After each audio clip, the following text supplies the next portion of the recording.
In the top stories, family and friends say goodbye to Marcelle Smith. A film on the life of Errol Barrow is in the works, and West Indies arrive down under. Welcome to Nation News for Friday, November 27, 2015. I'm Natasha Beckles. No matter where you are in the world, at home or abroad, Nation News keeps you connected with what's happening in Barbados through our website, video newscast, and online e-papers. So stay connected with Nation News. Your news, your time, your way.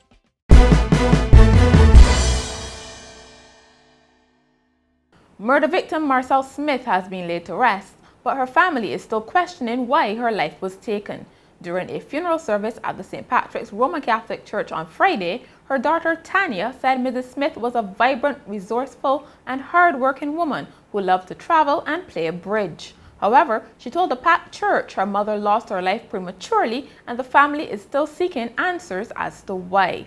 Mrs. Smith, who was 75, disappeared around October 12. Her body was found about 2 weeks later in a ravine.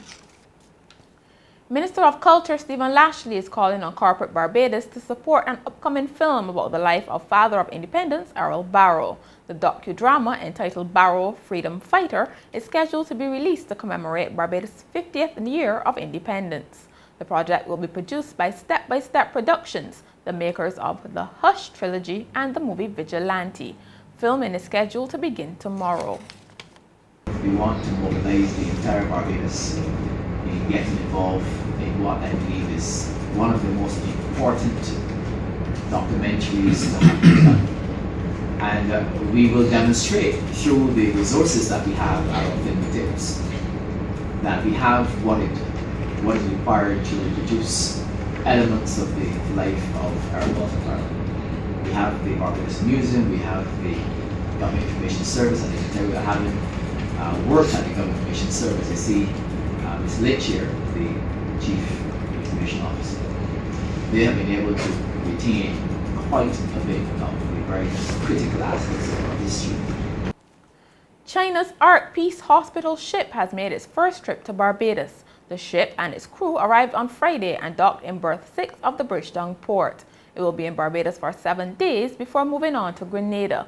Medical services will be offered to patients who have been referred by the Queen Elizabeth Hospital, polyclinics, and the Barbados Defence Force. Medical seminars will be staged, and students and members of the public will be allowed to tour the vessel. Partisan politics was put aside on Thursday night as members of both main political parties joined editor emeritus of The Nation, Harold Hoyt, for the launch of his latest book. Political Warriors of Barbados is a biographical essay of 24 national figures, including Sir Henry Ford, Dame Billy Miller, Sir Philip Graves, Sir Frederick Smith, Sir Branford Tate, and Lionel Craig. Mr. Hoyt said while it was easy to decide on some of the names, others were more difficult. Historian Robert Bobby Morris praised Mr. Hoyt, saying he has done an invaluable good for the country by penning the book. Chief Justice Sir Marston Gibson says the court backlog is beginning to clear and swifter justice is now a reality. He made the comments on Thursday during the launch of the Court Annex Mediation Pilot Project. Sir Marston said the project ran into some difficulties, but funding was eventually secured. The fact is that if a decision is late, a decision is late. And one aspect of our doing business differently is this project. The idea is that if you come through these doors seeking justice, we are going to point you in the direction of accelerated justice for the litigants. The St. Michael's School is the winner of the Crime Awareness Month Secondary Schools Debate Competition, which was hosted by the Criminal Justice Research and Planning Unit. The team of Janae Kelman, Adiel Charles, and Brittany Seeley managed to edge out the Allen School by just 2 points on Tuesday. The St. Michael's School defended its proposition that the death penalty should be reinstated to curb the level of violence in our society, while Allen vigorously opposed the topic. Both teams were praised by Chief Judge Dr. Patricia Saul and Director of the Criminal Justice Research and Planning Unit, Cheryl Willoughby. The Grantley Prescott Primary School yard was transformed into a fitness circuit earlier this week as students participated in a healthy lifestyle day.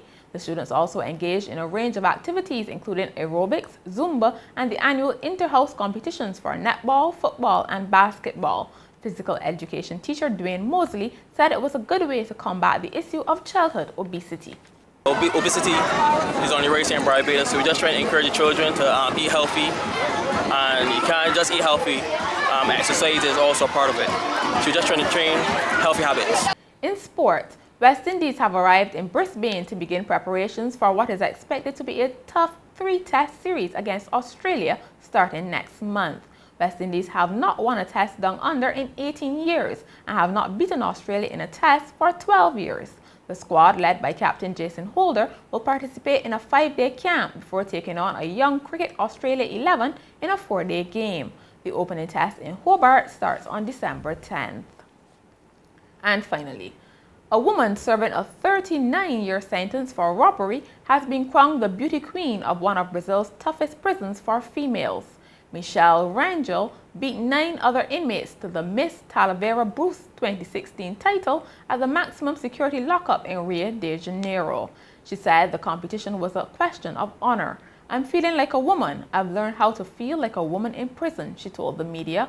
Armed guards, family, friends, and 10 judges looked on as the women donned swimwear and evening gowns for the 2 sections of the competition. And that's Nation News for Friday. For more news, log on to nationnews.com as well as YouTube, Facebook, and Twitter. Remember to pick up your papers over the weekend or subscribe to our e-paper. And look out for the Weekend Buzz a little later. Thank you so much for joining us.